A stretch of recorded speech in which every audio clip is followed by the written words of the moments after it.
कोई बात। तो भव्यात्मा लोकानुप्रेक्षा की चर्चा चल रही है, इसमें सप्तभंग की चर्चा हो रही है, स्याद अस्ति स्याद नास्ति की चर्चा हमने कल करी। अब स्याद नास्ति के कुछ उदाहरण आप लोगों को जिससे समझ में आ रहे हैं वो बताइए, अगर उसमें कोई गड़बड़ है तो हम लोग उसकी चर्चा करेंगे। रेखा दीदी बोलिए। नमस्ते गुरुदेव, वंदना भैया। स्याद ना आस्ति और स्याद नास्ति में दोनों में हमारा निर्णय तो ठोस ही रहेगा, सिर्फ विवक्षा बदलेगी। पर चतुष्टय की अपेक्षा स्याद नास्ति में ये यहाँ पर ठीक है। निर्णय की चर्चा ही नहीं है। यहाँ पर निर्णय की चर्चा ही नहीं है, ठोस निर्णय आदि की चर्चा ही नहीं है, यहाँ पर विवक्षा की चर्चा है।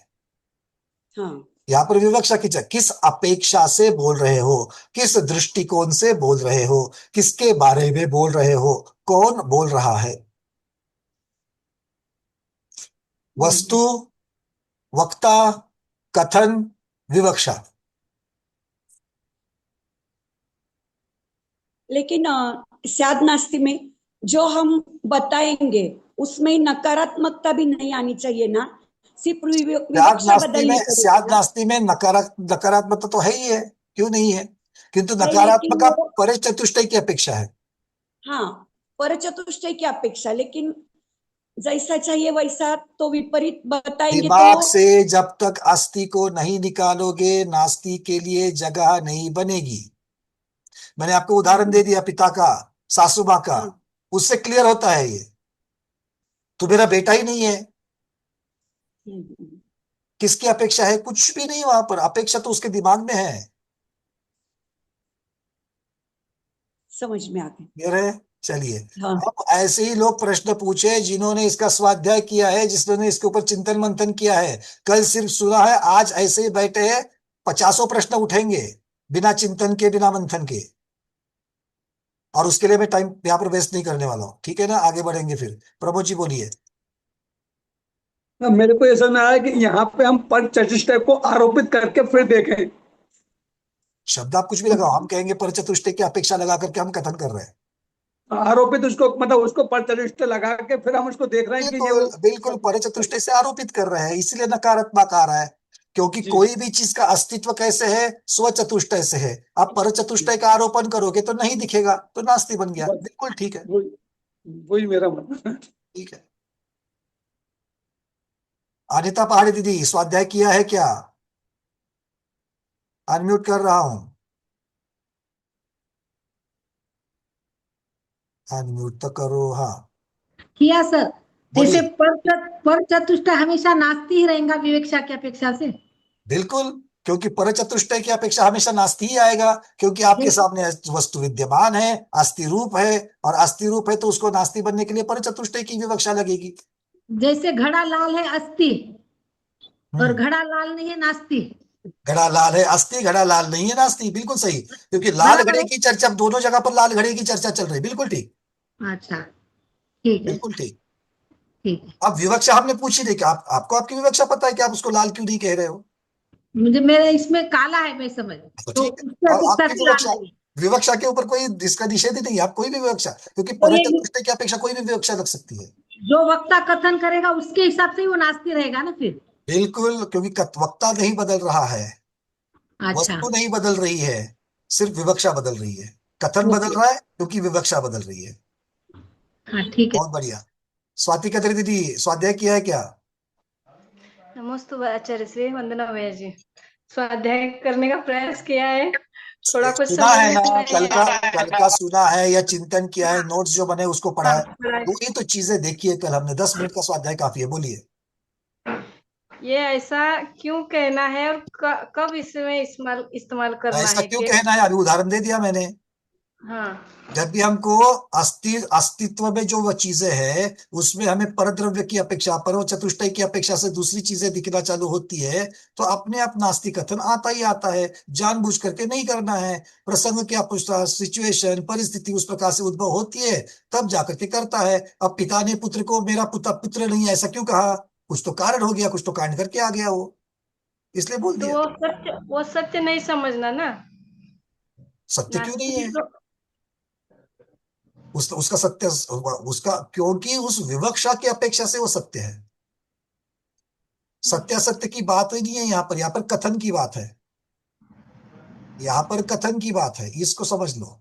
अब ये सच है कि नहीं है, फिर जाकर के उसका एनालिसिस करना पड़ेगा कि पिताजी का गुस्सा जायज था क्या, गलत था। ये विवक्षा अलग हो जाएगी, पर उसने विवक्षा लगाई, ये महत्वपूर्ण है। हो सकता है पिताजी को कुछ गलतफहमी हो चुकी हो, तो हम सही और गलत का निर्णय कैसे करेंगे? यहाँ पर सही गलत का निर्णय नहीं है, यहाँ पर सिर्फ कथन है।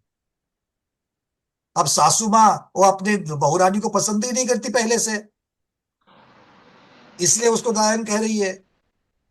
अब ऐसा है तो हम लोग उसको सही और गलत कैसे ठहराएंगे? बात समझ में आ रही क्या?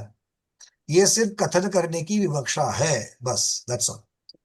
वो सही है गलत है वो तो वक्ता के ऊपर है, वो तो वस्तु के ऊपर है। आप जो उदाहरण दे रहे हो उसमें वो कथन करते वक्त ही लगाना, ऐसा वो बिल्कुल। नियम। अब जीव नहीं है, इसका रेगुलर अर्थ नहीं लेना है, आप लोगों को समझना है ये कि अगर ग्रंथों में वर्णन आता है, सामने वाला अगर ये कोई बात करता है, तो वो किस अपेक्षा से बात कर रहा है, उसको गलत कैसे ठहराओगे? अगर सामने मैं यहाँ पर खड़े करके आपकी तरफ देख करके बोलता हूँ ये जीव नहीं है, अगर मैं ऐसा कहूंगा तो उसका सही गलत का फैसला करने वाले कौन होते? दूसरे। क्योंकि दूसरों को जब तक मेरी विवक्षा समझती नहीं है, तब तक वो सही गलत का फैसला कैसे करेंगे? मेरी विवक्षा से मैं सही हूं, क्योंकि मैं पुद्गल की अपेक्षा से कह रहा हूं। मैं आपके शरीर को, आपकी पर्याय को देख करके बोल रहा हूं कि ये जीव नहीं है करके। हाँ, और ठीक है, उसके गुणों को देखकर बोला तो जीव रहेगा। बस। कनक माला दीदी। ना भैया जी, मैंने तो कल उसको 2 बार सुना, और जो बहुत मैंने बढ़िया। 2 बार सुना ज्यादा सुनेंगे तो भी गड़बड़ हो जाएगी, बोलिए। समझ में नहीं आ रहा था, 2 बार सुनना पड़ा। फिर जो मैंने लिखा है, जो आपने कल लिखा है वैसा ही वैसा सेम लिखा, तो मैं आपको सुना देती हूँ, ये सही है नहीं। फिर प्रश्न मैंने क्या क्या है? सोचा, मैंने सोच रही हूँ कि यह गेहूं की रोटी है, वो तो 80, लेकिन मेरे दिमाग में चूंकि मक्की की रोटी आज मुझे खानी थी, इसलिए मैं कहती हूँ गेहूं की रोटी नहीं है। बस, ये गेहूं की रोटी है, मेरे ये दिमाग में गेहूं की मतलब और रोटी कुछ नहीं सोच है। रही हूँ ये मैं कुछ गेहूं और की सोच रोटी रही है। हूँ। सुनो, ये गेहूं की रोटी है, ये गेहूं की रोटी नहीं है। क्योंकि मुझे मक्की की रोटी खाती, इसलिए मेरे दिमाग में वही रोटी घूम रही थी, तो मैंने कहा गेहूं की रोटी नहीं है। बस, ये फुल्का है, ये फुल्का नहीं है। स्याद हस्ती स्याद नस्ती। अब मैं फुल्का क्यों नहीं मान रहा हूं, मैं सही हूं कि नहीं, मैं गलत हूं कि नहीं, इसकी चर्चा ही नहीं है यहाँ पर। ठीक है। अब मैंने उस मिठाई को कुछ दूसरा समझा था, मैंने उसका कुछ तो अर्थ अलग निकाला था, इस विवक्षा से मैं कह रहा हूं। ठीक है, चलिए सुनंदा दीदी। हा महाराजी वंदना. मी म्हटलं वस्तू मे म्हटलं तर काय होते, वस्तू मध्ये म्हटलं तर काय फरक पडते? हे काय वस्तू म्हणायचंय काय घट तुम्हाला? आहे म्हणजे घट आहे घट नाही म्हणण्यापेक्षा घटामध्ये अस्तित्व आणि घटामध्ये नास्तित्व असं म्हटलं तर काय फरक पडते? नहीं नहीं, घट का अस्तित्व होता है ना, घट में अस्तित्व कैसे कहोगे? घट में अस्तित्व शब्द लगाओगे तो घट के अंदर किसका अस्तित्व? घट, घट अस्तित्व में है, घट का अस्तित्व है, घट का लगाएंगे ना, घट में कैसे लगाएंगे? में शब्द तो उसके अंदर वाली चर्चा करेगा। इसको संस्कृत बरोबर. व्याकरण में भी लेकर के जाओगे तो, जैसे हमारे आचार्य महाराज वैराग्यनंदी महाराज कहते हैं, राम ने रावण को धनुष बाण से हम्म. अयोध्या से आकर सीता के लिए लंका में मारा, तो में कहा चला गया? संस्कृत की अपेक्षा से भी विभक्ति लगाओ और हिंदी की अपेक्षा से भी अर्थ बदल जाएगा। में और घड़ा, घड़ा, घड़े का अस्तित्व और घड़े में अस्तित्व, दोनों में फर्क बन जाएगा। ठीक है सुनना दीदी। हा बरोबर आहे. चलिए सुमन दीदी। भैया जी वंदना. हम्म, भैया जी मैंने जो समझा वो इस तरह से समझ में आ रहा है थोड़ा सा कि स्याद आस्ती मतलब ये सीता जी उदाहरण रामचंद्र की उदाहरण पत्नी है. उदाहरण दीजिए, उदाहरण दीजिए, मुझे अपने हाँ आप समझ में आ गया कि आपने क्या मैंने समझा। उदाहरण जैसे दिया है कि सीता जी रामचंद्र की पत्नी है, ये स्याद आस्ती हो गया. हम्म, अब हम इसके स्याद नास्ती करेंगे तो सीता जी रामचंद्र के अतिरिक्त अन्य पुरुषों की अपेक्षा धर्म पत्नी नहीं है. ये आपकी विवक्षा हो गई। आप कहते वक्त हाँ कहेगी सीता जी रामचंद्र जी की पत्नी नहीं है। हाँ, सीता जी रामचंद्र के अतिरिक्त अन्य वो तो पुरुषों की अपेक्षा. हाँ, बोलेंगे तो कोई प्रॉब्लम नहीं है, बोलोगे तो मैं उसका निषेध नहीं करूंगा, पर आगे चल करके कंफ्यूजन नहीं होना चाहिए। तो कह क्या होगा? सीता जी रामचंद्र जी की पत्नी है, स्यादस्ती हो गया। सीता जी रामचंद्र जी की पत्नी नहीं है, स्यादनास्ती हो गया। अब विवक्षा हाँ, क्यों? अन्य पुरुषों की अपेक्षा नहीं। मतलब उसमें तुलना तो करनी पड़ेगी ना अरे भैया भाई, जी। तुलना किए बिना कैसे होगा? हाँ स्वचतुष्टय वही पर हम पूछ रहे चतुष्टय। कि तो तुलना तुलना, करनी पड़ेगी ना, तुलना तभी शब्द वो नहीं नास्ती लगाना, आएगा। तुलना शब्द नहीं लगाना, वहां पर विवक्षा बदल दी है, स्व चतुष्टय और पर चतुष्टय ये कहना है। तुलना होने के लिए दोनों चीजें सामने होती है तब तुलना की जाती है, या एक चीज यहाँ होती है एक चीज आपकी विवक्षा में होती है, वैसे ही यहाँ पर विवक्षा में एक चीज है सामने एक चीज है। हम ऐसा कहेंगे, विवक्त तुलना ये समझने के लिए इजी है, किंतु आगम के शब्द क्या है? विवक्षा बदलती है स्व चतुष्टय से पर चतुष्टय में। ठीक है, चलिए अर्पणा दीदी, जिनका हो चुका है अपने अपने हैंड रेस हटा दीजिए। नमस्ते महाराज जी, वंदना भैया जी। बोलिए दीदी। साखर मीठी है, शक्कर मीठी है, शक्कर मीठी नहीं। बढ़िया बढ़िया, जैसे कोई बात ऐसा नहीं, बिल्कुल मुझे ठीक। ये पूछना था कि इसमें जीवन में क्या प्रयोग करना अपने जीवन में। बहुत जगह पर अभी आती है बात कि सामने है, अगर मान लो आपने किसी के लिए चाय बनाई और सामने वाला कह रहा है चाय मीठी नहीं है, इसका अर्थ क्या निकालना? चाय में शक्कर नहीं है या चाय में शक्कर कम है? हाँ, आ गई बात समझ में? क्योंकि आपने बनाई हुई चीज को सामने वाला जज कर रहा है, सामने वाला उसका उसके ऊपर आप कमेंट कर रहा है, तो उस कमेंट को कैसे लेना है ये आपको रोजमर्रा की जिंदगी में है। आप उसके साथ झगड़ा कर सकती हो, अरे मैंने चीनी डाली तो है, आप कैसा कह सकते कि चीनी नहीं है? तो वो क्या बोलेगा? मैंने क्या कहा, चाय मीठी नहीं है मतलब कम मीठी है। अब ये उसकी विवक्षा हो गई। ठीक है ना, समझ में आ गई बात? अरे हर रोज के झगड़े इसी की वजह से है, ये स्याद हस्ती और स्याद नस्ती ना समझने की वजह से तो सारे झगड़े हैं हमारे। बहू रानी को समझना चाहिए कि सासू माँ क्यों ऐसा बोल रही है, पुत्र को समझना चाहिए कि पिता अपने बेटे को क्यों नकार रहे हैं, पत्नी को समझना चाहिए कि पति गुस्से में ऐसा क्यों कह रहा है कि तू मेरी पत्नी ही नहीं है। होता है कि नहीं होता है?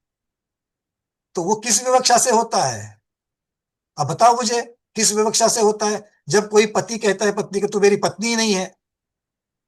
ऐसा कहने मात्र से क्या वो पत्नी नहीं रहती? एक तो है साक्षात पत्नी नहीं है, वो अलग ही, वहां पर कोई लेडीज है उसको ही कह रहा है ठीक है, बट अपनी साक्षात पत्नी को मेरी तू मेरी पत्नी नहीं है ये जब कहता है तो पत्नी पत्नी क्या विचार करती है? कुछ तो गड़बड़ हो चुकी है। इनको ये नहीं कहना है कि मैं हमेशा के लिए पत्नी नहीं हूं, मैं पत्नी जैसा व्यवहार नहीं कर रही हूं, इसलिए टेम्पररीली ये मुझे कह रहे हैं कि मैं उनकी पत्नी जैसी नहीं हूं। है ना, ये विवक्षा लगाएगी तो ठीक है, अगर गलत विवक्षा लगाएगी तो बैग उठाएगी और निकल के जाएगी। अरे आप, तुमने तो बोला कि पत्नी नहीं हो, चली जा रही हूं मैं। आगे अंजलि दीदी नागपुर, बोलिए। पूरे रोजमर्रा की जिंदगी में हमको लगाना है ये, और आगे के भंग तो बहुत महत्वपूर्ण है। अस्ति नास्ति तो हम लोग मिनट मिनट में बोलते हैं। अंजलि दीदी बोलिए, नमस्ते भगवान आज वंदना पढ़ना है, आज संपन्न करना है इसको। नाही मला आता तुम्ही जे उदाहरण दिलं सुमन शेट्टीला त्याच्यावरून समजलं, पण तरी पण एक मला प्रश्न विचारायचा है कि यह ग्लास नहीं है, ये मैंने कल लिखा था उदाहरण में, और कथनचित यह घट भी नहीं है, तो उदाहरण मध्ये लिहिताना काय लिहिलं पाहिजे? वस्तु वही रखना है। तो यह ग्लास नहीं है ये लिखना ही नहीं है उदाहरण में। आपको लिखना है तो ग्लास की अपेक्षा ये घट नहीं है, ये लिख सकती हो, या फिर यह घट नहीं कथनचित है यह इतना भी घट कह नहीं है, सकती हो, या फिर ये घट कथनचित नहीं यह है ऐसा घट भी लिख नहीं है, सकते हो। आप ये सुन तो ज्यादा लीजिए, मैं क्या बोल रहा हूं पहले सुन तो लीजिए।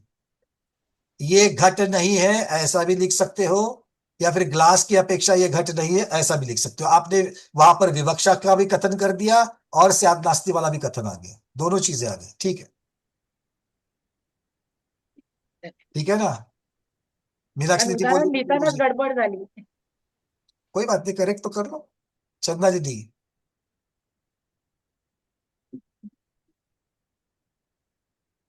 स्वाति दीदी बिल्कुल ठीक, हम एक बोलते हैं और दोस्त दूसरा ही समझता है, क्योंकि उसको विवक्षा समझ में नहीं आती, उसको आपका बोलने का दृष्टिकोण समझ में नहीं आया, आप किस अपेक्षा से बोल रहे समझ में नहीं आया। झगड़ा इसी का तो है। चंदा दीदी बोलो जल्दी से, जल्दी जल्दी भाई, हर एक को मैं विधान यहाँ पर और 7-8 हाथ बढ़ा गए हैं।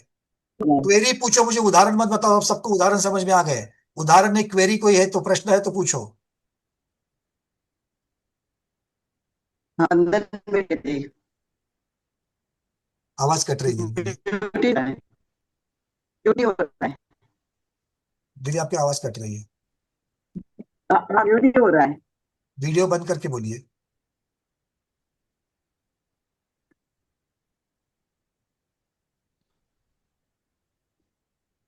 तब तक धन्य कुमार कलमकर जी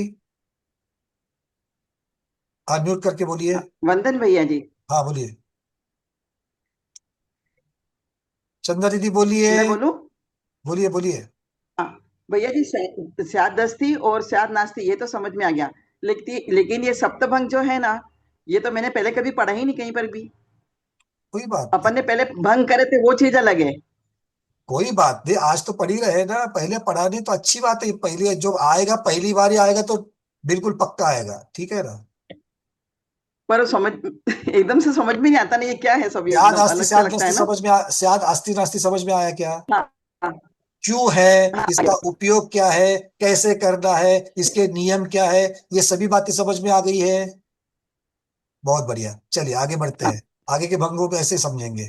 धन्य कुमार जी आपको आवाज पहुंच रही है तो कृपया अनम्यूट करिए, आपने हैंड रेज किया है। विजय शाह दीदी।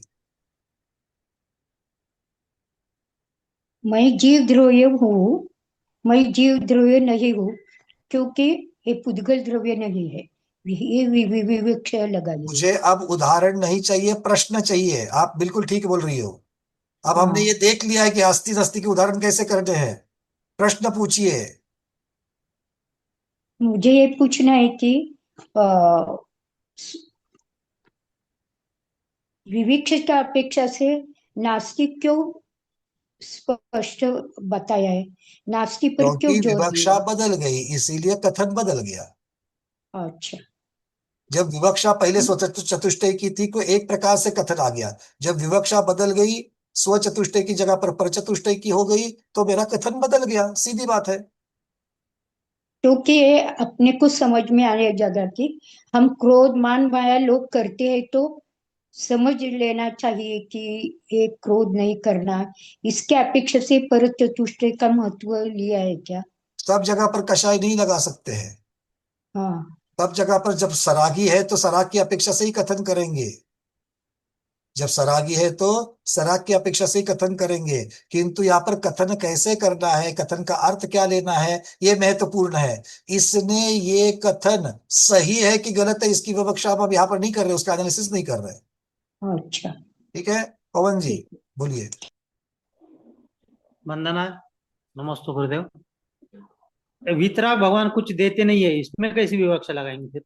तो वितराग भगवान देते हैं और वितराग भगवान देते नहीं है। हाँ, तो वो प्रत्यक्ष रूप से हाथ से कुछ देते नहीं, ऐसा ये समझना क्या? विवक्षा आपके दिमाग में है, आपने ऐसा क्यों कहा? विवक्षा आपके दिमाग में है। अच्छा। जब भक्ति में बोलते हो, जब भक्ति में बोलते हो, क्या बोलते हो? दर्शनम जिनेन्द्राणाम साधुनाम वंदनेन च नाचिरम तिष्ठते पापम छिद्र हस्ते यथोदकम। भगवान के दर्शन मात्र से ये सब कुछ हो रहा है कि नहीं हो रहा है? हाँ तो दर्शन मात्र से हो गया तो फिर भगवान ने दिया कि नहीं दिया? हाँ, वही फिर तो विवक्षा भगवान लग को गई। देता है। और भगवान वीतराग अवस्था से कुछ देते नहीं है, ठीक है, वो सिद्धालय में विराजमान है, उस अपेक्षा से भी है। तो विवक्षा अपनी जगह पर है, आस्ति नास्ति कथन उस अपेक्षा से लगाना है। कथन करने की वस्तु वही रहेगी, वक्ता वही रहेगा, विवक्षा बदलेगी, कथन बदलेगा। ये मूल सिद्धांतों को मत भूलना। लीला दीदी जल्दी से, फिर गंगवाल जी, फिर साहिल जी। मेरा भैया जी, मैं पूछना चाहती थी, स्व चतुष्टय में क्या आएगा और पर चतुष्टय में क्या क्या आएगा? चतुष्टय किसे कहते हैं? चार चीजें। बोलिए कौन सी? क्या क्रोधमान माया लोभ आएगा? कल की परिभाषा लिखी है कि नहीं है नोट्स में? नहीं कल के लिखी। नोट्स नहीं कल लिखे? नहीं। तो कल की वीडियो देखना, नोट्स बना। कल तो थी लीला दीदी आप। थी तो सही, पर पता नहीं मैंने तो लिखा। हाँ थी तो सही पर लिखा नहीं, कोई बात नहीं, आप एक बार वीडियो देख लेना, अपने आप क्लियर हो जाए। ठीक थोड़ा है। सा शॉर्ट में बता दीजिए, थोड़ा देखो सा भाई, शॉर्ट में बता एक बात समझ लेना लेनी दीदी, मुझे बताने में कोई प्रॉब्लम नहीं है, पर इतने यहाँ पर 250 लोग बाकी के भी है, समय बिल्कुल निकल जाता है। चतुष्टय में द्रव्य क्षेत्र काल भाव लगाना है, इस बात को समझ बस लेना। बस आगे समझिए, आगे समझिए। नहीं आया, मैं कहता हूं नहीं आया, आप लिख ओके लो, फिर लिख आप लो। लिख लेंगे। हाँ लिख लो हाँ बस। देख लेंगे। जेटी गंगवाल जी, क्योंकि हर जगह मैं नहीं हूँगा दीदी, राइट। गुस्सा मत करना मेरे ऊपर। गंगवाल जी बोलिए। वंदना भैया जी, हाँ क्लास की अपेक्षा ये घट नहीं है, इसका मतलब क्या हुआ? इससे ये सेंटेंस से हमने क्या समझना है? आपने ऐसा क्यों कहा कि ये घट नहीं है? ये घट नहीं है आपने कहा कि नहीं कहा? कहा, लेकिन तो उसका क्यों मतलब कहा? नहीं समझा। अरे पर आपने फिर मतलब बिना समझे से कहा क्यों? आप ऐसा कुछ उदाहरण दीजिए जो आप समझ कर बोलते हैं, मुझे बताइए। आप उदाहरण को चेंज कर दिए, घट की जरूरत नहीं, गिलास की जरूरत नहीं है। आप कोई भी मुझे अस्थि वाला एक पहले उदाहरण बताइए, पहले कोई भी अस्थि वाला बताइए, जो भी आपके दिमाग में आता है। ये टेबल है। ये टेबल है, गुड, ये टेबल है, इसका नास्ति क्या बनेगा? ये टेबल नहीं है। ये टेबल नहीं है। ऐसा क्यों कहा आपने ये टेबल नहीं है? क्योंकि मैं उसको दूसरे से कंपेयर कर रहा हूं। एग्जैक्टली आपके दिमाग में था। अब वो क्या है, आपके दिमाग में डाइनिंग टेबल की चर्चा अगर आप लोग कर रहे हैं, ये टेबल मतलब डाइनिंग टेबल है, तो आपको वहां पर मार्बल वाला चाहिए था, अब वो दिख रहा है लकड़ी वाला। तो मार्बल की अपेक्षा मतलब क्या चेंज हो गया? द्रव्य चेंज हो गया। अब मार्बल का यहां पर है क्या, आपने दुकान में देखा था, स्थान बदल गया। आज अभी मार्बल की चर्चा अभी आपके सामने है क्या? मार्बल वाला नहीं, कल था दुकान में, तो काल की अपेक्षा बदल गया।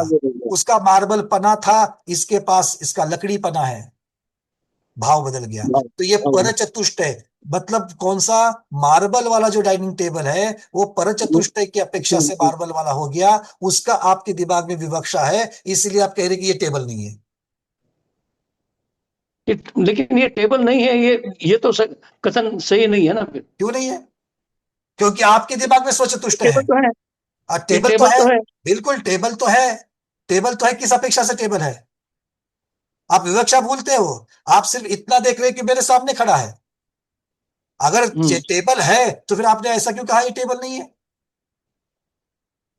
मुझे जो चाहिए था वो टेबल नहीं है। बस हो गई बात। तो आपको जो चाहिए वो टेबल सामने है क्या? नहीं है।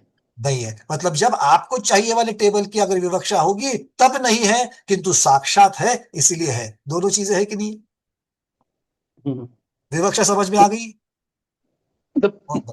उदाहरण मत ले लो, अपने अंदर से उदाहरण को निकालो, क्योंकि हमें अपनी विवक्षा मालूम होती कि भाई हाँ क्यों कह रहा हूं, ना क्यों कह रहा हूं।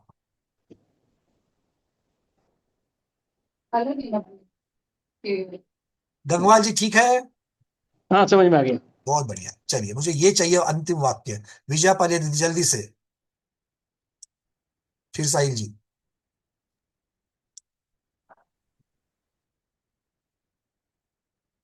विजया दीदी अनम्यूट करो। साहिल जी आप तैयार रहना अनम्यूट करके।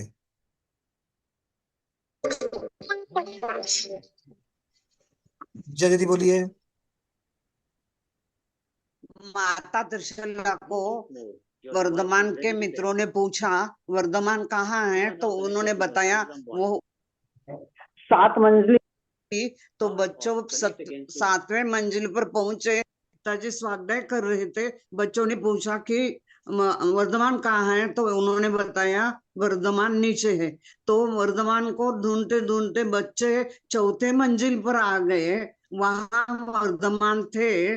तो बच्चों ने कहा अरे माँ ने बताया तू ऊपर है और पिताजी ने बताया तू नीचे है, तो सत्य क्या है, सत्य क्या है? तो उन्होंने कहा कि दोनों भी सत्य है। माँ की दृष्टि से मैं ऊपर हूँ, पिताजी की दृष्टि से मैं नीचे हूँ। तो इसमें इस उदाहरण में क्या दिखाई देता है? इस उदाहरण से इसका स्यात्पना, कथंचितपना ये सिद्ध होता है, किंतु ये दोनों भी वचन स्याद अस्ति के हैं। ये दोनों की वचन स्याद अस्ति के हैं। माँ भी उनके अस्तित्व की चर्चा कर रही है, पिताजी भी उनके अस्तित्व की चर्चा कर रही है। ये दोनों विवक्षित कथन होते हुए भी दोनों स्याद अस्ति है। ठीक है You are now connected to your SoundDrum 1. विजय दीदी, ये बात समझ में आ गई क्या? सिर्फ कथन विवक्षित होने से नास्ती नहीं होता, कथन में नास्तीपना दिखना चाहिए। चलिए साहिल जी बोलिए। वंदना भैया जी, ये मेरा लॉगिन में प्रमोद खारगर से बोल रहा हूँ। प्रोफेसर साहब कौन है? नहीं, प्रमोद खारगर से। अच्छा प्रमोद जी खारगर, बोलिए बोलिए बोलिए।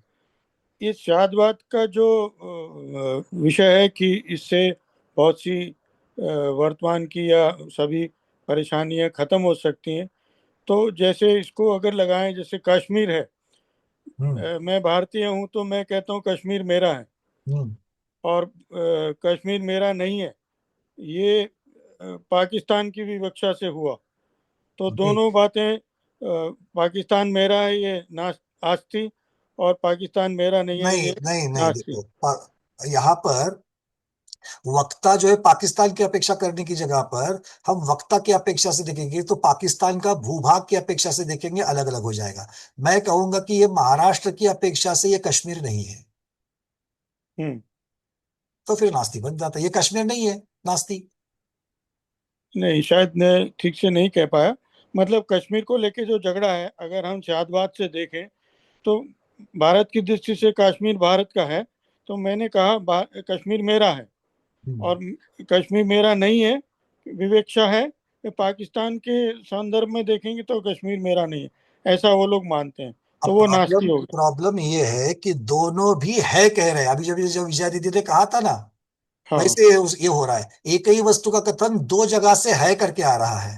पाकिस्तान कह रहा है कि ये कश्मीर है, अब कश्मीर के अस्तित्व की चर्चा है या कश्मीर के स्वामित्व की चर्चा है? स्वामित्व की है चर्चा। तो ये कश्मीर मेरा है, ये मैं कह रहा हूं, ये कश्मीर मेरा है, ये पाकिस्तान कर रहा है, और ये कश्मीर मेरा है भारतीय कह रहा है। दोनों भी स्याद अस्थि हो गए। अब सही कौन सा गलत कौन सा इसका भी निर्णय यहाँ पर नहीं है, ये दोनों स्याद अस्थि वतन हो गए। ठीक है, समझ गया। क्योंकि ये है की अपेक्षा, स्याद अस्थि की अपेक्षा से वर्णन चल रहा है। वस्तु है, मैं उसको है बोल रहा हूं, स्वचतुष्टय की अपेक्षा। जी चलिए ठीक। सुनीता दीदी पहले भैया जी सिंपल इसे उदाहरण बना उदाहरण लीजिए और उन उदाहरणों में फिर अलग अलग चीजों को मिक्स करिए। क्योंकि क्या है, स्वामी है, साधन है, किसकी चर्चा चल रही है? तो पहले तो एक को सत्व वालों को ले लो, अस्तित्व वाले को ले लो। अस्तित्व के बाद फिर उसकी चीजों में एक एक चीजों को ऐड करते जाओ, फिर उसके कॉम्प्लिकेशंस बढ़ाते जाइए। डायरेक्ट कॉम्प्लिकेशन लेंगे तो मुश्किल हो जाएगा। सुनीता दीदी बोलिए। भैया जी ये जो उदाहरण अभी भैया जी ने दिया था कश्मीर का, उसको ही मैं लेके ऐसा कह सकती हूँ क्या कि ये कश्मीर हमारा है स्वचतुष्टय की अपेक्षा से, और यह कश्मीर हमारा नहीं है। देखो क्योंकि हमारा कहने से परचतुष्टय की स्वामीपना अपेक्षा आ रहा है उसमें।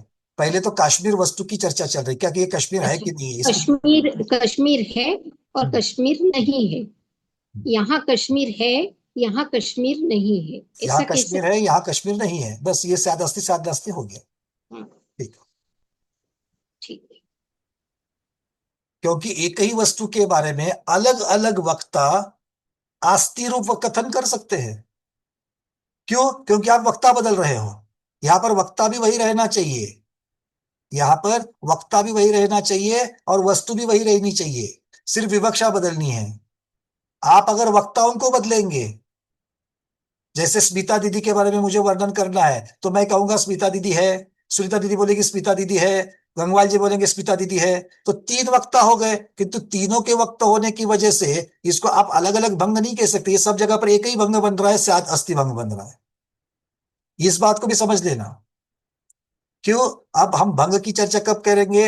एक ही वस्तु, एक ही वक्ता, सिर्फ विवक्षा अदल हो जाएगी। इस बात को पहले, इसको पहले समझ लेना। फिर अलग अलग वक्ता, अलग अलग वस्तु, इनको फिर वस्तुओं को मिक्स करके अलग बहुत सारे भंग बनेंगे इसके। ठीक है, चलिए सुनीता दी और कुछ कहना है बोलिए, फिर मैं आगे बढ़ूंगा। अखंड भारत की अपेक्षा नहीं ले सकते कथन, जैसे कि अखंड भारत जब आप था पहले तो अस्थि वाला, आप पहले अस्थि वाला फिर पहले कथन करिए, फिर हम बोलेंगे कि उसको नास्ति कैसे कर सकते हैं। हाँ, तो अखंड भारत की अपेक्षा से मैं कहती हूँ कि कश्मीर हमारा था, और जब उसकी फाड़नी हो गई, तब से हम कहते हैं कि कश्मीर हमारा नहीं है। ठीक, ये चल सकता है क्योंकि विवक्षा चल बदली, सकते हैं ना? वस्तु वही है, कथन करने वाला भी वही है, वक्ता भी वही है, ये ठीक है, इसमें कोई प्रॉब्लम नहीं क्योंकि आपने विवक्षा बदली फाइलनी की अपेक्षा। ठीक है, उदाहरणों को याद मत रखो, उदाहरण कैसे बनाए, उसके ऊपर क्या सोचकर बनाए, इसको समझ लो। ठीक है, और दूसरी महत्वपूर्ण बात, जब आप उदाहरण बनाओ तो चेक करने के लिए मेरे पास मत भेजो अभी। ठीक है ना, क्योंकि हर रोज 10-10 15-15 लोग अगर भेजते तो मुझे वही काम बन गया कि मैं आप लोगों को जो क्रॉस चेक करना है, वीडियोस के साथ क्रॉस चेक करना। वीडियोस में बहुत हम लोग डिटेल्स में चर्चा कर रहे हैं। ठीक है ना, चलिए आगे बढ़ते हैं। अब कौन सा आ गया, अब अगला तीसरा भंग बनेगा। तीसरा भंग है स्यात् अस्ति नास्ति। स्यात् अस्ति नास्ति,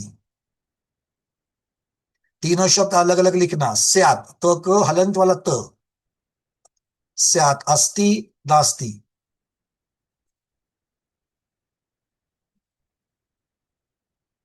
इसका अर्थ क्या होता है, किसी अपेक्षा से है, किसी अपेक्षा से नहीं है।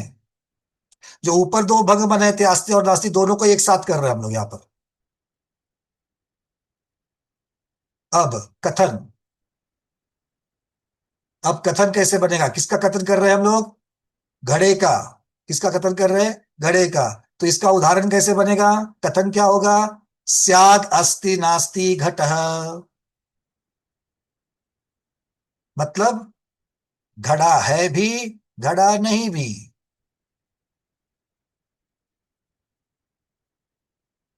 यह घड़ा है, यह घड़ा नहीं है, ये दोनों लिखेंगे उसमें, कथन में।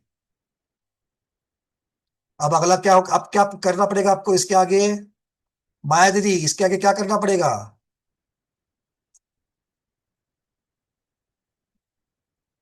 शायद अस्थि नास्ति हो गया ना भैया। हाँ, तो अभी क्या शायद करना पड़ेगा इसके आगे। अगर मैं कहूं ये घड़ा है, ये घड़ा नहीं है, तो आप सबसे पहले क्या करोगे, शायद अस्थि शायद नस्ति। आप सबसे पहले क्या करोगे, शायद अस्थि नस्ति। रितु दीदी आप क्या करोगी, अगर आप, मैं ऐसा कहता हूं ये घड़ा है, ये घड़ा नहीं है। क्यों? क्यों ऐसा क्यों कह रहे हो। ठीक है ना भाई दीदी, हमें समझना भी पड़ेगा ना, विवक्षा विवक्षा समझनी पड़ेगी। तो मैंने क्यों का उत्तर क्या दिया, लिख लो क्यों का उत्तर, अपने स्वरूप से, ब्रैकेट में लिखना स्वचतुष्टय से।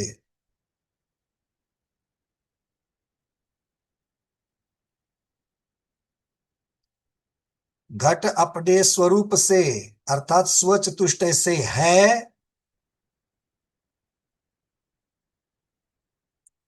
और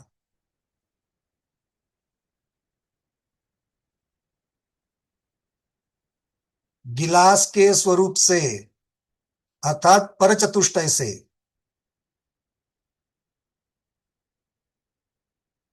नहीं है।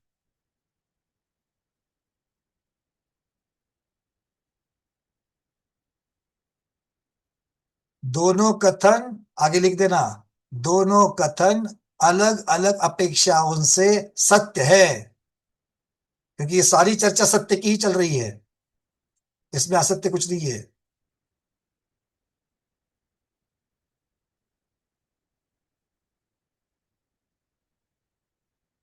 अब एक चीज यहां पर और नोट कर देना, अर्थ आगे क्या कहते हैं, इसका अर्थ क्या है, या इस कथन का अर्थ क्या लेना। कथन हो गया, क्यों हो गया, क्यों में विवक्षा आ गई, और इसका अर्थ कैसे लगाएंगे। अर्थ लगाएं से, क्रम से यह घड़ा है भी और नहीं भी, क्रम से यह घड़ा है भी और नहीं भी। मतलब क्या हो गया, मैंने अपनी विवक्षाओं को क्रम से लगाया, लिख दो ब्रैकेट में, अपनी विवक्षाओं को क्रम से लगाया। ये क्रम शब्द बहुत महत्वपूर्ण है, उसको हाईलाइट कर देना। क्योंकि स्याद अस्ति नास्ति और आगे आने वाले जो अवक्तव्य भंग है उनमें मुख्यता से फर्क यही है, क्रम। समझ में आ गई बात? अब इसकी परिभाषा कौन कर रहे हैं? परिभाषा आचार्य शुभचंद्र महाराज, तीसरे भंग की। आचार्य कह रहे हैं स्याद अस्ति नास्ति स्यात् कथंचित विवक्षित प्रकारेण क्रमेण स्वद्रव्य परद्रव्यादि चतुष्टयापेक्षया द्रव्यम अस्ति नास्ति इत्यर्थ। स्यात् अर्थात कथंचित, विवक्षित प्रकारेण विवक्षित प्रकार से, अलग अलग विवक्षाओं से, क्रमेण अर्थात क्रमशः, एक के बाद एक। क्या क्रम लगाना है? सद्रव्य परद्रव्य आदि चतुष्टय अपेक्षा, मतलब पहले स्व चतुष्टय और फिर पर चतुष्टय की अपेक्षा से वो द्रव्य है भी और नहीं भी। द्रव्यम अस्ति नास्ति इत्यर्थ, वो द्रव्य है और वो द्रव्य नहीं है भी, ये इसका अर्थ होता है। संस्कृत का लिख लिया, अब परिभाषा लिखनी पड़ेगी। परिभाषा लिख लो स्याद अस्ति नास्ति की।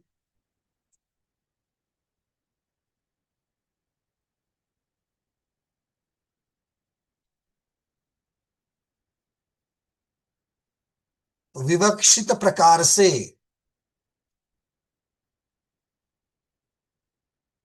विवक्षित प्रकार से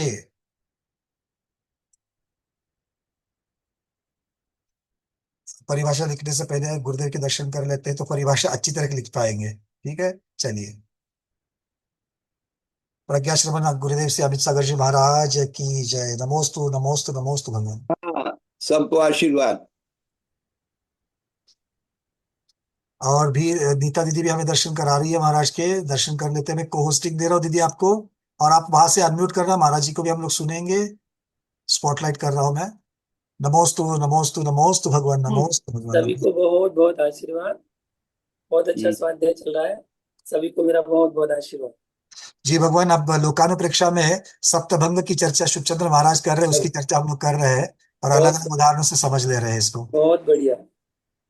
आपकी अनुकंपा, आपका आशीर्वाद ऐसा ही बना रहा है भगवान। नमोस्तु भगवान, नमोस्तु। अभी पूना में ही है हम। अच्छा, पूना में ही हो आप? विभंजन सागर जी महाराज। कल हमारा जैनोदय में प्रवेश है। अच्छा अच्छा, जैनोदय में प्रवेश होगा। बहुत परसों माणिक बाग पहुंच रहे हैं। बस तो दर्शन हो ही जाएंगे भगवान आपके। साक्षात आपके श्री चरणों को दर्शन करने की अभिलाषा, आपके भावना भाता हूँ। भूयात शीघ्र दर्शनम प्रभु, भूयात शीघ्र दर्शनम। भैया। हाँ जी जी। अर्घ्य। हाँ, अर्घ्य बोल रहा हूँ मैं यहाँ से। गुरुदेव कार्य चलाइए। उदक चंदन तंडुल पुष्पदीप फलार्घ्य के धवल मंगल गानर वाकुले जिन ग्रहे जिन मुनिराज महम यजय। ओम ह्रीम श्री उपाध्याय भगवान श्री विभंजन सागर जी महाराज के श्री चरणों में बारंबार त्रियोग शुद्धि पूर्वक नमोस्तु करते हुए अनर्घ्य प्राप्त अर्घ्यम निर्वपामिति स्वाहा। नमोस्तु भगवान, नमोस्तु वज्जाय भगवान, नमो वज्जायानम। नमोस्तु भगवान, नमोस्तु भगवान। हमारा सौभाग्य सभी स्वाध्यायी पूरे भारतवर्ष से जुड़े 250 के आसपास है और सबका ये सौभाग्य कि इसमें आचार्य भगवान के दर्शन, उपाध्याय स्वामी के दर्शन और मुनिराज के भी दर्शन होते हैं और आरिका माता जी के भी दर्शन होते रहते, तो हम लोग का बहुत बड़ा सौभाग्य है। नमोस्तु नमोस्तु भगवान, नमोस्तु। चलिए, धन्यवाद दीदी, बहुत बहुत धन्यवाद।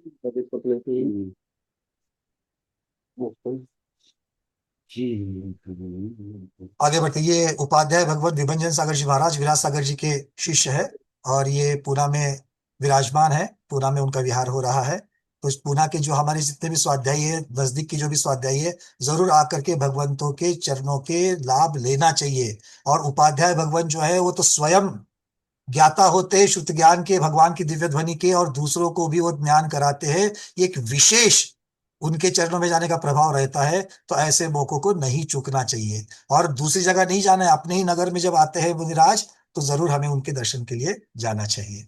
आगे बढ़ते हैं, चलिए। हाँ भाई, कहाँ तक आ गए थे? परिभाषा लिख रहे हैं हम लोग। स्याद अस्ति स्याद नास्ति की लिख लो, चलो। विवक्षित प्रकार से, विवक्षित प्रकार से अर्थात अलग अलग दृष्टिकोण से।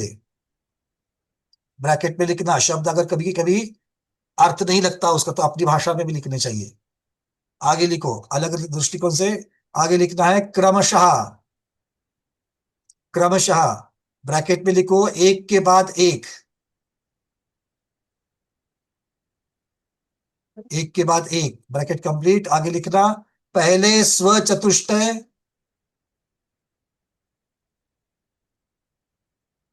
और फिर पर चतुष्टय की अपेक्षा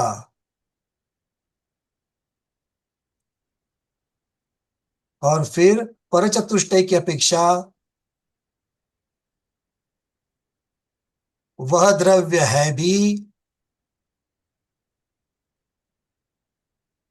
वह के बाद ब्रैकेट में लिख देना जिसका कथन हो रहा है, नहीं तो बोलेंगे वह मतलब कौन सा, ठीक है ना। वह मतलब जिसका कथन हो रहा है, वह द्रव्य है भी और नहीं भी है।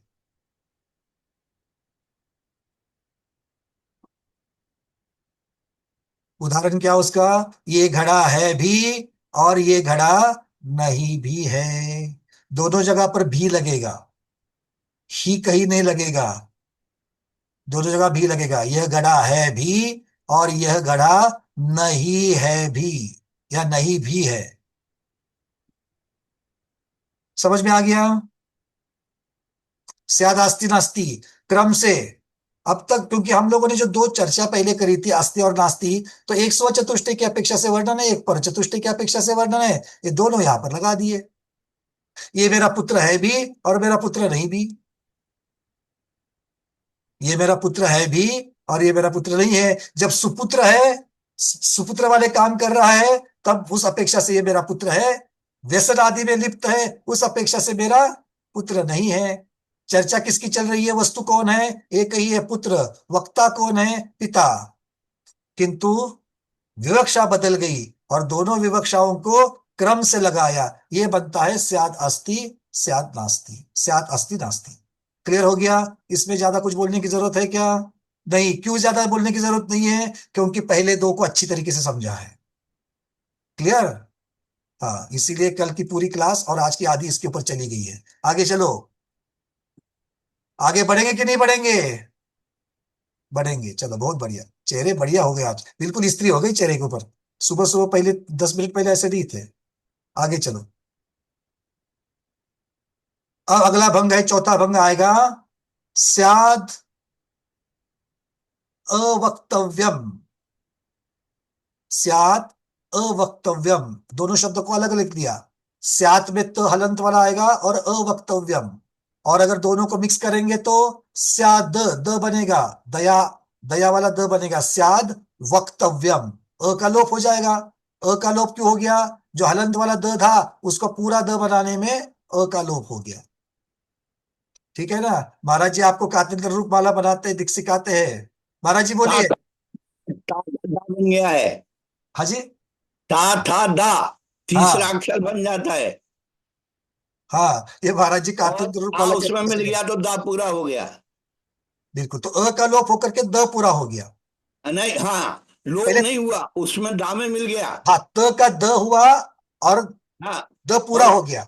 हाँ, अब तब का आ उसमें मिल गया। बिल्कुल। हाँ, स्याद वक्तव्यम, स्याद वक्तव्यम पढ़ा जाएगा, स्याद वक्तव्यम। हाँ, तो हलंत वाला द त जो था वो द बन गया और अवक्तव्य का अ लोप हो गया।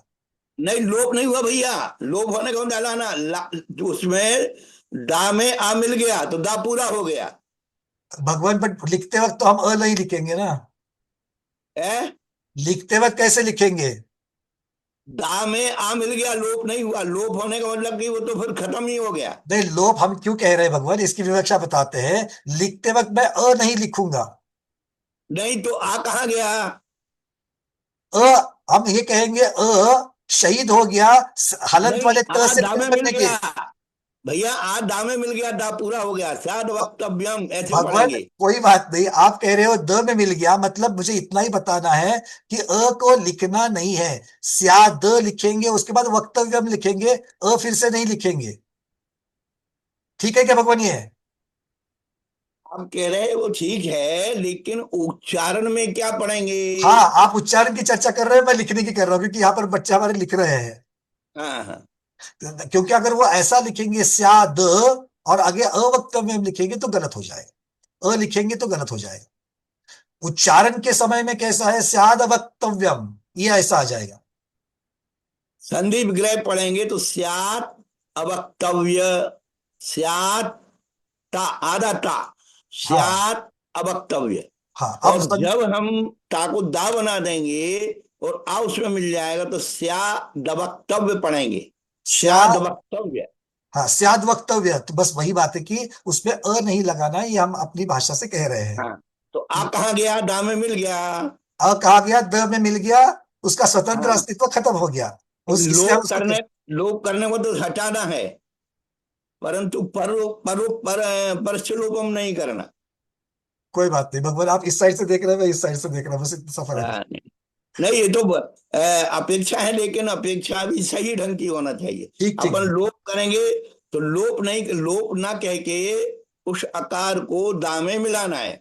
व्यंजन स्वरम परवर्णम नयेत, स्वर रहित व्यंजन पर वर्ण को प्राप्त हो जाता है, उसमें जाके मिल जाता है। ठीक है, चलिए हम लोग इस प्रकार से अपने को चेंज करते हैं, हम लोगों को करेक्ट करेंगे। आचार्य मुनिराज जो कह रहे हैं अ का लोप हो गया, ऐसा कहने से बोल देना अ द में मिल गया। ठीक है, इस प्रकार से कहेंगे, अ द में मिल गया, इस प्रकार से कह देंगे। तो इसका अर्थ भी आपको यही हो गया कि अ लिखना नहीं है। बात समझ में आ गई ना? अ लिखना नहीं है, बस ये बात महत्वपूर्ण है। चलिए, अब कहा चलना है हमें? स्याद वक्तव्य में चलना है। तो ये क्या है? कथनचित कहा नहीं जा सकता। इसका क्या कहेंगे? इसका संस्कृत वाले को हिंदी में भी लिख दो, कथनचित कहा नहीं जा सकता।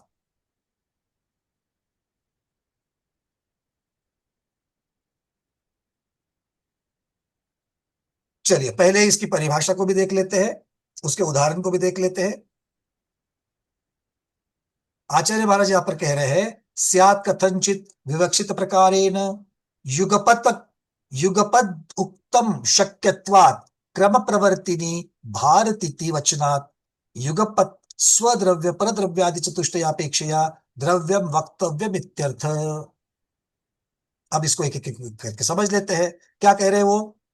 स्यात् अर्थात कथनचित, मतलब विवक्षित प्रकार से, विवक्षित प्रकारेण, युगपत उक्तम अशक्यत्वात्। अब यहां पर भी वही है, उक्तम का म कौन सा है? हलंत वाला है। अशक्यत्वात् का अ जो है वो कहा चला गया? वो म को पूरा करने में चला गया, इसलिए लिखते वक्त उसको नहीं लिखेंगे, शब्द शक्यत्वात् ऐसा आ गया। आपके सामने टीका है, वहां पर शब्दों को देख लो ताकि समझ में आएगा। ठीक है, अर्थ क्या हो गया इसका? अर्थात अपने दृष्टिकोण से विवक्षित प्रकारेण, विवक्षित प्रकार से क्या हो गया? एक साथ आपने क्या कह दिया? आपने दोनों को कहने का प्रयत्न कर लिया। युगपद वक्तम अशक्यत्वात्, मतलब दोनों को एक साथ कह सकते हो क्या? अस्थि रूप और नास्ति रूप, ये जो दोनों हैं उसको एक साथ कह सकते हो क्या? क्रम से तो कह दिया, स्याद अस्थि नास्ति कह दिया, किंतु दोनों को एक साथ कह सकते हैं क्या? नहीं। क्यों? क्योंकि दो पर्याय युगपत नहीं हो सकती। एक ही पर्याय एक साथ, एक द्रव्य की एक ही पर्याय एक साथ में उत्पन्न होगी, उसका लोप हुए बिना दूसरी पर्याय उत्पन्न नहीं होती। इसीलिए दो पर्यायों का एक साथ कथन अशक्य है। समझ में आ रही है बातें? क्लियर हो रहा है ये? तो इसीलिए आचार्य महाराज कह रहे हैं कि विवक्षित प्रकार से एक साथ अस्तित्व और नास्तित्व दोनों को एक शब्द से बोलना असंभव होने के कारण, ऐसा क्यों है? ऐसा क्यों है? एक साथ बोलना असंभव क्यों है? यह दे रहे वहां पर कारण, क्रम प्रवर्तिनी भारतीति वचनात्। वचन कैसे होते हैं? जो क्रम से बोले जाते हैं वो वचन होते हैं। जो क्रम से एक साथ अगर बोला जाएगा, वाणी हमेशा क्रम से प्रवृत्त होती है, ये इसका अर्थ होता है। क्या शब्द लगाया आचार्य महाराज ने यहां पर? क्रम प्रवर्तिनी भारतीति वचनात्, अर्थात वाणी हमेशा क्रम से प्रवृत्ति होती है। और यहां पर आप क्रम से बोल रहे हो क्या? नहीं, दोनों एक साथ बोल रहे हो, और ये एक साथ बोलने की वजह से ये वाणी से कथन करने के योग्य नहीं रहा। और जो वाणी से कथन करने के योग्य नहीं है उसे क्या कहेंगे? अव्यक्त कहेंगे। क्या कहेंगे? अव्यक्त कहेंगे। और इसीलिए आगे वो कह रहे हैं कि ये जो एक साथ की जो चर्चा बोल रहे हैं, वो एक साथ किसकी चर्चा है? एक साथ किसकी चर्चा है? युगपत स्वद्रव्य परद्रव्यादि चतुष्टयापेक्षया। एक साथ किसकी अपेक्षा से कहा है? तो स्व चतुष्टय और पर चतुष्टय की अपेक्षा से द्रव्य क्या हो गया? अवक्तव्य हो गया, दोनों से परे हो गया, शब्दों से परे हो गया। समझ में आ गई परिभाषा? लिखेंगे हम लोग अभी, पर इस परिभाषा का अर्थ समझ में आ गया। ऐसा क्यों हुआ? चूंकि वाणी, कथन, वचन ये क्रम क्रम से प्रवृत्ति करते हैं, और अगर आप दोनों विवक्षाओं को, आस्ति रूप विवक्षा और नास्ति रूप विवक्षा को, दोनों को युगपत एक साथ अगर कथन करने का प्रयास करोगे तो वो कथन नहीं कर सकते हैं। क्यों? क्योंकि वहां पर क्रमवार्ती प्रवृत्ति नहीं है, इसलिए। ठीक है, चलिए लिख लीजिए और फिर इसका उदाहरण देख लेते हैं।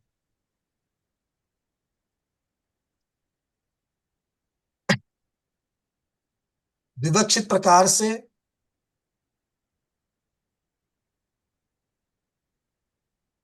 एक ही साथ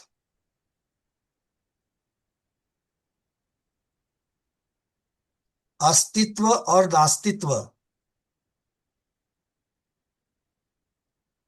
दोनों को एक शब्द में बोलना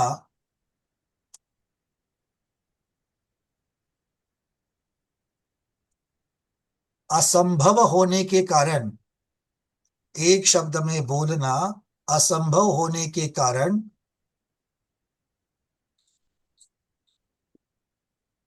अब ऐसा क्यों बोल रहे हो ब्रैकेट में आगे लिख देना, आगे लिख देना ब्रैकेट में। बोलना असंभव होने के कारण ब्रैकेट में लिखो, क्योंकि वाणी हमेशा क्रम क्रम से प्रवृत्त होती है।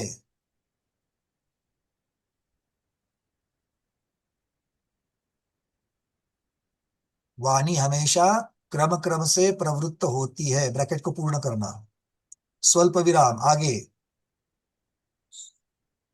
मतलब बोलना असंभव होने के कारण अब लिखना है एक ही साथ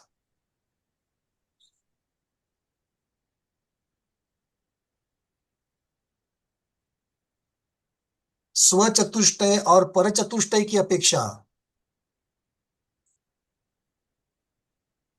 स्व चतुष्टय और पर चतुष्टय की अपेक्षा द्रव्य अवक्तव्य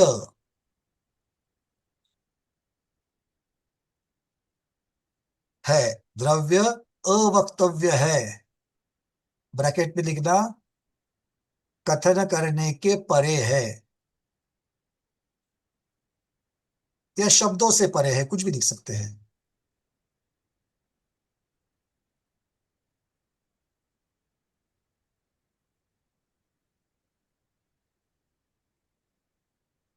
अब इसका कथन कैसे करेंगे? कथन का उदाहरण, कथन का उदाहरण कैसे आएगा? स्याद वक्तव्यो घटः, स्याद वक्तव्यो घटः,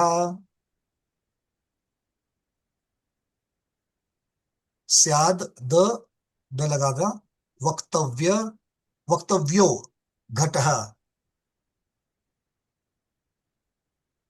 मतलब सॉरी सॉरी सॉरी सॉरी, क्षमा करना मुझे भाई, क्षमा करना, गड़बड़ हो गई। उसका उदाहरण अलग है। आपने क्या लिखा है? सात वक्तव्य घटाई लिखा ना?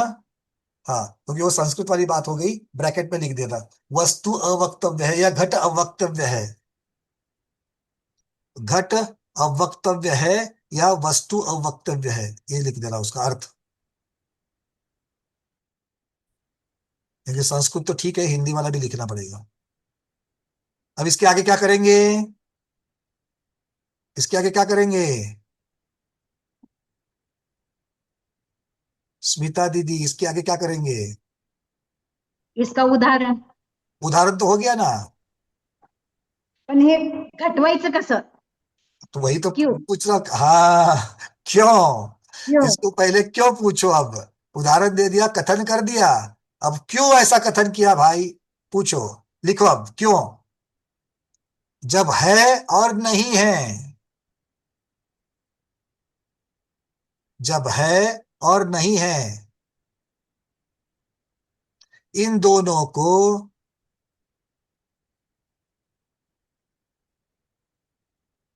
एक ही समय में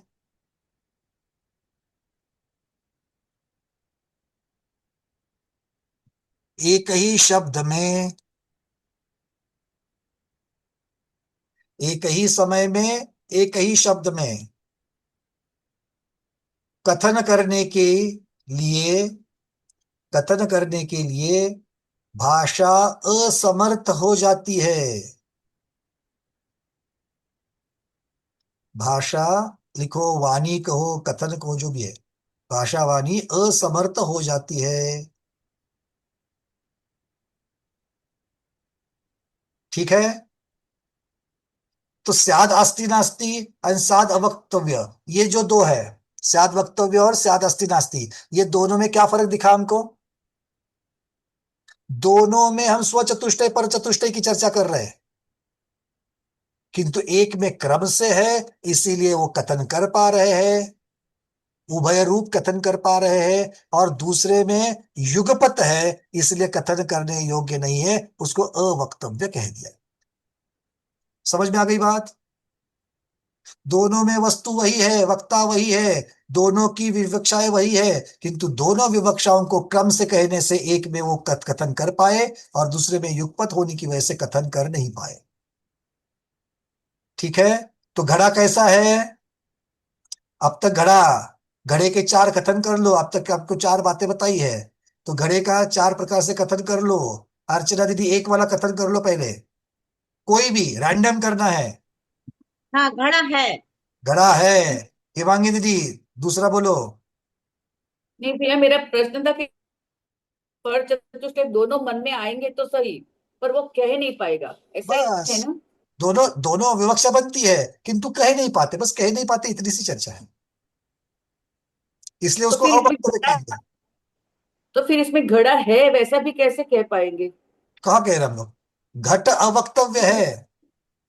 हाँ, वही तो। तो घट अवक्तव्य है, घट का कथन नहीं कर सकते। घट है भी वही नहीं कह वही। रहे, ना भी नहीं कह रहे, घट का कथन नहीं कर सकते, ये कह रहे हैं यहाँ पर। घट हाँ, मतलब अवक्तव्य यहाँ है। कुछ भी बोल नहीं पाएंगे, है कि नहीं है कुछ भी। तो चुप तो नहीं बैठेंगे ना, ये भी बताना पड़ेगा कि इसका कथन नहीं कर पाएंगे हम। हाँ। जैसे केवल ज्ञान के बारे में ज्ञान मार्ग नाम आचार्य नेमिचंद महाराज क्या कह रहे हैं कि पूरा का पूरा केवल ज्ञान जो है वो कथन के योग्य नहीं है। हम्म। तो कथन के योग्य नहीं, ये तो कहा कि नहीं कहा वाणी से। तो जो जी। कथन के योग्य नहीं होता है वो कथन के योग्य नहीं है, इतना तो वाणी से कह ही सकते हैं।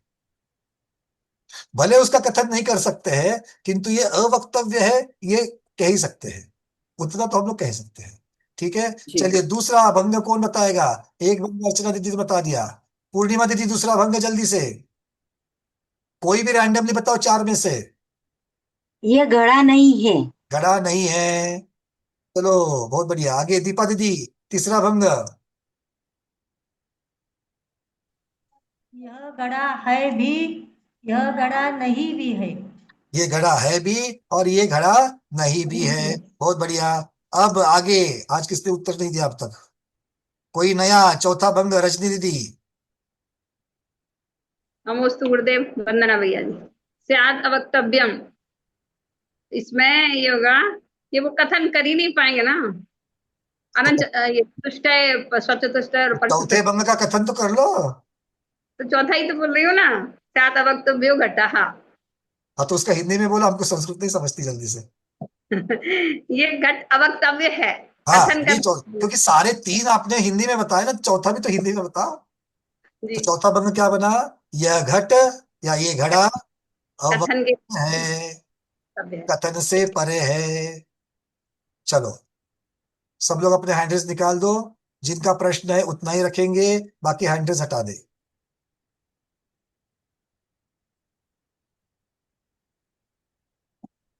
रूबी दीदी पूछिए। वंदना भैया जी, अभी जैसे अभी आपकी चर्चा चल रही थी ना, महाराज जी के साथ में चल रही थी कि वो त स्यात वाला त प्लस अ, और उसमें था कि भाई अ जो है आप कह रहे थे कि ये लुप्त हो गया, और उन्होंने बताया कि ये संधि हुई है ना? तो संधि होके द में कन्वर्ट हो गया ये। तो अब इसमें हम ये अस्ति नास्ति हम कैसे घटित करें, ये मैं समझना चाह रही हूँ। मतलब मतलब इस ये हमने एक स्वर है, एक व्यंजन है, हम्म ठीक है, दोनों का योग हो गया। अब देखने में तो जैसे त प्लस अ है, ठीक है, दोनों को जोड़ा तो वो द बन गया। अब द को हम क्या बोले कि ये स्वर है कि ये व्यंजन है ना, यहाँ पे अस्ति नास्ति हम क्या। एक पर्याय को रखना, क्योंकि एक एक पर्याय को अगर लेकर के चलेंगे तो ही कथन होगा, दो पर्यायों का कथन यहाँ पर नहीं होगा। एक पर्याय कौन सी, आपने द वाली पर्याय ले ली, हाँ ठीक है, जी, मतलब संधि होने के बाद वाली पर्याय ले ली। तो हाँ जी, ये हाँ क्या, जी, आप इसको कोई आप शब्द लगा दीजिए, ये संधि रूप है, हाँ जी। ये संधि रूप नहीं है। नहीं, जैसे अगर हम ये मैं जानना चाह रही हूँ, जैसे मान लीजिए अब हम इसको, मैं जैसे मतलब जो मैं समझ रही हूँ वो मैं पूछती हूँ, तो आप बताना कि वो सही है या नहीं है, ठीक है ना। तो मैंने जैसे द हमने लिखा है, तो अब मैं उसे बोल रही हूँ ये व्यंजन है, लेकिन वो पूर्ण तरह से तो व्यंजन नहीं है, क्योंकि उसमें तो स्वर भी मिला हुआ है। तो तो वो व्यंजन की अपेक्षा है, व्यंजन की अपेक्षा है, स्वर की अपेक्षा नहीं है। हाँ, लेकिन हम फिर ये कहेंगे ये स्वर है, क्योंकि इसमें स्वर मिला हुआ है, तो हम भाई इसे ये स्वर भी कहूंगा कह भाई ये सकते हैं। व्यंजन है, ये व्यंजन नहीं है। ये द जो है ये व्यंजन है और ये व्यंजन नहीं है। हाँ, जी आपने ये कहा, मैं बोलूंगी ये स्वर है पर ये स्वर नहीं है, बिल्कुल ठीक। ठीक है ना। और ये स्वर स्वर है भी और नहीं भी है, बिल्कुल, ये शादास्ती नास्ती हो गया। ठीक है ना। और फोर्थ वाला और कैसे द इसमें अप्लाई। कथनीय नहीं है, द अवक्तव्य है। द अवक्तव्य कैसे है, ये नहीं समझ में आया। क्योंकि आप उसको दोनों को, आप दोनों को युगपत नहीं कह सकते। आप स्वर और व्यंजन की चर्चा कर रही थी ना, हाँ, हाँ, हाँ, तो एक स्वर चतुष्टय हाँ, हो गया, एक अपर चतुष्टय की अपेक्षा हो गया, तो दोनों हाँ को जी। युगपत नहीं कह सकते। अच्छा, तो हाँ, नहीं तो हम इसमें द को हम ये कह सकते हैं कि हम दोनों को युगपत नहीं कह सकते, क्योंकि ये स्वर और व्यंजन दोनों को एक साथ हाँ, तो नहीं कह सकते हैं। द को नहीं कहेंगे। यहाँ पर आपने व्यंजन नहीं है, व्यंजन है, व्यंजन नहीं है, ये दो विवक्षाएं कर दी। तो व्यंजन भी है, व्यंजन नहीं भी है, ये तीसरी बना ली। और चौथी, व्यंजन अवक्तव्य है, हाँ, व्यंजन अवक्तव्य है, ये सही है। ये चौथी विवक्षा बनी। जी भैया जी, ठीक है। ठीक है। हाँ जी भैया जी। अंजलि दीदी। मस्त भगवान वंदना भैया, मैं पूछना चाहती हूँ कि सात अव्यक्तम और सात अव्यक्तम में घड़ा सामने होने के बाद ये कहा जा सकता है क्या बिल्कुल, कि घड़ा है भी बिल्कुल, और नहीं भी। बिल्कुल कहा जा सकता है, क्योंकि घड़ा नहीं है, ये भी तो आपने घड़ा सामने रख के ही बोला था। ये नहीं बहुरानी तो नहीं है, बहुरानी के सामने हाँ, कहा था। ये पुत्र नहीं है, पुत्र के सामने कहा था। या फिर हो सकता है कि मिट्टी हो सामने, तो कह वो सकते हैं क्या इसमें। विवक्षाएं बदलते नहीं, मत जाओ। अब जो उदाहरण लिया है उस उदाहरण के साथ स्टिक करो। आप बहुत सारी कॉम्प्लिकेशंस करोगे तो उसके अर्थ के अनर्थ हो जाएंगे। वो मिट्टी है कि नहीं है, वो तो द्रव्य की अपेक्षा से वर्णन हो ही रहा है ना। अभी आप किसकी चर्चा कर रहे हो, घट की चर्चा कर रहे हो। तो घट अपने द्रव्य से मिट्टी है ही है। तो वो जब घट का वर्णन करोगे तो वो फिर आपको फिर नए प्रमाण की चर्चा चलेगी। उसका विशेष वर्णन जब करोगे, चतुष्टय का वर्णन करोगे, उसके अंदर आएगी वो चर्चा। वस्तु की चर्चा, वस्तु की चर्चा, वस्तु के चतुष्टय में वो सारे डिटेल्स आ जाएंगे। मतलब दोनों में भी घट सामने होने के बावजूद ये एक आस्ति रूप, एक नास्ति रूप, बिल्कुल, दोनों कह सामने सकते हैं। होकर नकार रहे हैं, ये तो महत्वपूर्ण बात है। ठीक है ना। धन्यवाद। नमो जी। फिर दीपा दीदी, फिर कुसुम दीदी। जैसे अब आपने ये कहा ना चौथे में कि अपवक्तव्य है, तो जैसे नित्या नित्य एक साथ वर्ड बोलते हैं, उसमें दोनों चीजें आ गई एक साथ। तो नित्यानित्य में क्रम से कह दिया ना, नित्य और अनित्य, ये क्रम से कह दिया। और नित्य भी मतलब कहना और संधि, अनित्य कहना दोनों को एक साथ बोल करके दिखाओ। अच्छा संधि जोड़ जोड़ के कहा तो अलग अलग, वर्ड तो अलग अलग, वो संधि क्रम जोड़ से, वो के कहा स्याद अस्ति नास्ति हुआ ना, स्याद अस्ति है। नास्ति हो गया वो। स्याद अवक्तव्य तीनों कालों में बोलना शक्य नहीं है, तीनों कालों में, किंतु उसको ज्ञान से जाना जा सकता है। हाँ, जैसे केवल ज्ञान का बहुभाग जाना तो जा सकता है, किंतु वाणी से कथन के योग्य नहीं है। जी जी। मतलब बहुत चीजें ऐसी होती है जो जानी तो जा सकती है किंतु उसको व्यक्त नहीं किया जा सकता। जी बिल्कुल। चलिए दीपा दीदी।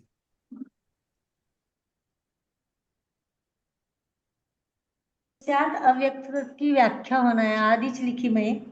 हाँ बोलिए, क्या क्या लिखा है आपने? स्यात् अव्यक्तम कथनचित कहा नहीं, एक ही साथ क्या है आगे, एक ही साथ क्या आगे क्या है? एक नहीं, विवक्षित प्रकार से, विवक्षित प्रकार से एक ही साथ अस्तित्व और नास्तित्व दोनों को एक शब्द में बोलना असंभव होने के कारण।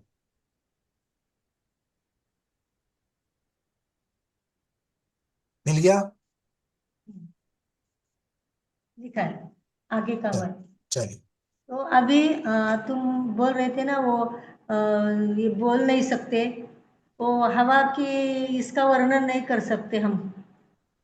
बिल्कुल। हाँ हवा अब नहीं, कोई अव्यक्त है। बहुत सारी चीजें, बहुत नहीं, यहाँ पर जो अवक्तव्य की जो विवक्षा है वो अलग है। दो अलग धर्मों को, एक अस्थि रूप धर्म है, एक नास्ति रूप धर्म है, दो धर्मों को आप युगपत नहीं कह सकते हो एक साथ एक समय में, क्योंकि अलग अलग धर्म अलग अलग समय में रहते हैं, वो एक समय में नहीं हो सकते हैं। क्योंकि अलग अलग धर्म मतलब अलग अलग पर्याय हो गई, और अलग अलग पर्याय मतलब एक पर्याय का नाश होने के बिना दूसरे पर्याय में द्रव्य नहीं पहुंचता है, वही द्रव्य, इसीलिए वो अवक्तव्य है। ये अवक्तव्य होने का कारण अलग है यहाँ पर। और आप जो कह रही हो कि ठंड कितनी है उसको मैं व्यक्त नहीं कर सकता, तो वहां पर ऐसे बहुत सारे इंद्रियों के विषय होते हैं जो हम कथन के द्वारा नहीं कह सकते, जिसकी सिर्फ अनुभूति की जा सकती है। तो यहाँ की चर्चा अलग है, यहाँ की चर्चा दो अलग धर्मों की अलग पर्याय की है। चूंकि दो अलग पर्याय है वो एक साथ एक समय में नहीं हो सकती है, इसीलिए अकथनीय है। ये चर्चा चल रही है यहाँ पर। आचार्य महाराज स्वयं कह रहे हैं यहाँ पर, देखो, क्रम प्रवर्तिनी भारत इति वचनात्, उन्होंने क्लियरली यहाँ पर उत्तर दे दिया, क्योंकि भाषा क्रमवर्ती होती है, क्रमवर्ती होने से ही किसी चीज का कथन किया जा सकता है। तो ये विवक्षा यहाँ पर है। जैसे हमारा दर्शनोपयोग होने के बाद ज्ञानोपयोग, नहीं तो ज्ञानोपयोग होने के बाद दर्शनोपयोग होता है, वैसे ही एक क्रिया पहले बाद में दूसरी क्रिया, ये क्रमशः होती है। ये दो धर्म है, मतलब जीव ज्ञानोपयोग रूपी पर्याय में है, फिर दर्शनोपयोग रूपी पर्याय में है, तब तक छद्मस्त अवस्था में। फिर केवल ज्ञान में एक युगपद होते हैं। केवल ज्ञान में युगपत होता है। चलिए, अरे फिर नए खाता गए ऊपर। एक जन्म की बात कह ना सको सुन स्वामी, तुम्हें अनंत परे आए जानते अंतर्यामी। हमने इतने दुख सहे हैं कि अपने मुंह से नहीं कह सकते हैं। ये अवक्तव्य की चर्चा जो दीपा दीदी कह रही है वो ये अवक्तव्य की चर्चा है। मतलब वहां पर कथन करने के परे है वो, उसका क्या कथन करूं मैं? नरक का दुख कथन करने के परे है, किंतु उसका कारण ये नहीं है कि अलग अलग धर्मों को युगपत कहने की चर्चा हो रही है वहां पर, ये अलग है वो अलग है। ठीक है ना? तो कथनीय नहीं होने के कारण अलग अलग हो सकते हैं। चलिए आज यही पर रुक जाते हैं, 4 भंग तक हम लोग पहुंच गए। हर रोज 2-2 भंग चल रहे हैं, कहीं ना कहीं तो पहुंच जाएंगे। आचार्य महाराज विराजमान हो चुके, तो आज के स्वाध्याय को गुरुओं के श्री चरणों में बारंबार नमोस्तु वंदनामि इच्छा करते हुए यहीं पर समापन 2 करते हैं। मिनट में आपको हम कुछ कहना चाहते हैं। जी महाराज जी बोलिए, क्योंकि वैराग्यनंद जी महाराज जी आ गए हैं। चलिए। भंग शब्द जो है भेद अर्थ में आता है। फिर से बोलिए महाराज जी। सप्त भंग, भंग सप्त हाँ भंग भंग, भंग, हाँ। और उसको अपन कहते हैं सप्तभंगी न्याय। क्या कहते हैं? हम तो सप्तभंग ही कहेंगे। सप्तभंगी न्याय। तो प्राचीन काल में आज से 50 साल पहले सफाई कर्मचारी को भंगी कहते थे। जी जी जी बिल्कुल। तो जो बाहर के कचरे को साफ करता है वो भंगी कहलाता है। ऐसे हम लोगों के दिमाग में जो कचरा भरा हुआ है उसको निकालने के लिए 7 भंगी लगते हैं, तो हमारा दिमाग शुद्ध होता है। भाई इतनी सी बात समझ लो। बहुत बढ़िया। तो इसीलिए वो पहले दिमाग, वो देखो सप्तभंग जो है ना वो कचरा निकालने का काम करेगा, किंतु हमें भी तो कचरे को छोड़ना पड़ेगा, ये भी महत्वपूर्ण है। चलिए आगे बढ़ते हैं, आज के स्वाध्याय को यहीं पर संपन्न करते हैं।